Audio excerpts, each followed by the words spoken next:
तो मला वाटतं पर्शियन त्याची पर्शियामध्ये आलेला आहे तो, नंतर आपल्या शास्त्रीय संगीतात त्याचा प्रवेश झाला. बहुत बढिया गाया. आणि हे तू तालबद्ध गायकी कोणाकडे शिकलास? तालबद्ध गायकी मी आता NM केळकर जे आमचे गुरुजी आहेत त्यांच्याकडे शिकतोय. म्हणजे बढतीने कसं जायचं किंवा गायकीच्या अंगाने कसा राग मांडायचा किंवा तराणा कसा गायचा किंवा त्याचे जे शब्द आहेत किंवा त्याचे बोल आहेत ते कसे तबल्याच्या ह्याच्यामध्ये बसवायचे सगळं शिक्षण.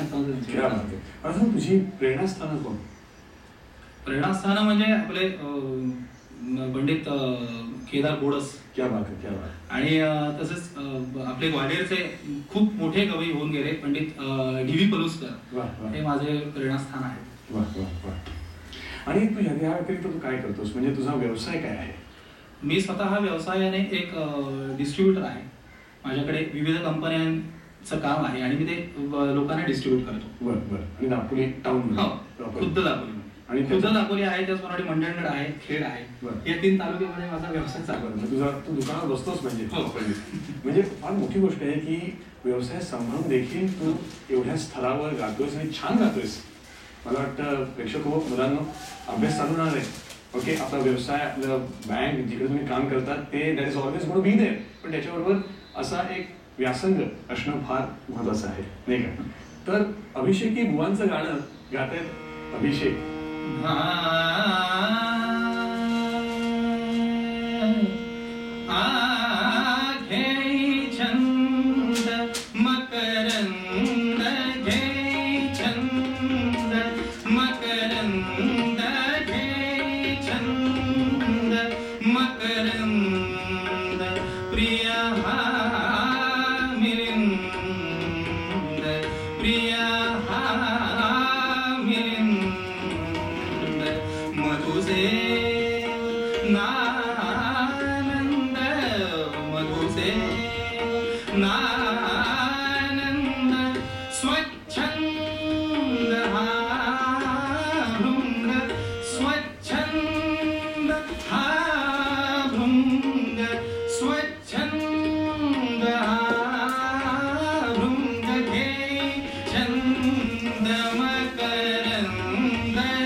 पण दापोलीत राहिल्यामुळे तुला गायनासाठी जास्ती उपयुक्त आहे, म्हणजे पोल्युशन नाही तिथे?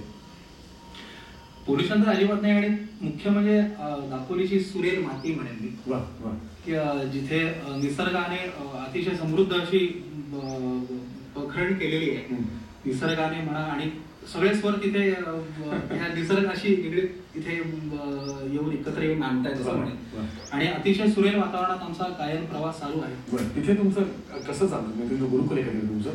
खूप मोठं गुरुकुल आहे असं मी म्हणेन, कारण आमचे गुरुजी जे आहेत ते एकतर वय वर्ष फक्त 85, फक्त 85, आणि त्यांची एनर्जी म्हणजे त्यांची जी शिकवण्याची जी ही आहे, म्हणजे ताकद आपण ज्याला म्हणू, तेवढी प्रचंड आहे की संध्याकाळी 6 वाजल्यापासून रात्री 12 वाजेपर्यंत त्यांचे क्लास चालतात मुख्य करून.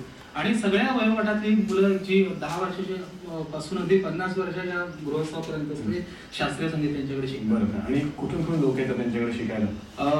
मुख्य करून रत्नागिरी जिल्ह्यातली सगळी, म्हणजे मी म्हणेन चिपळूण आहे, खेड आहे, किंवा संगमेश्वर आहे, मंडणगड आहे, तालुक्यातल्या सगळ्या जिल्ह्यातल्या सगळ्या ठिकाणाहून मुलं त्यांच्याकडे शिकायला. खरंच भाग्यवान आहात तुम्ही.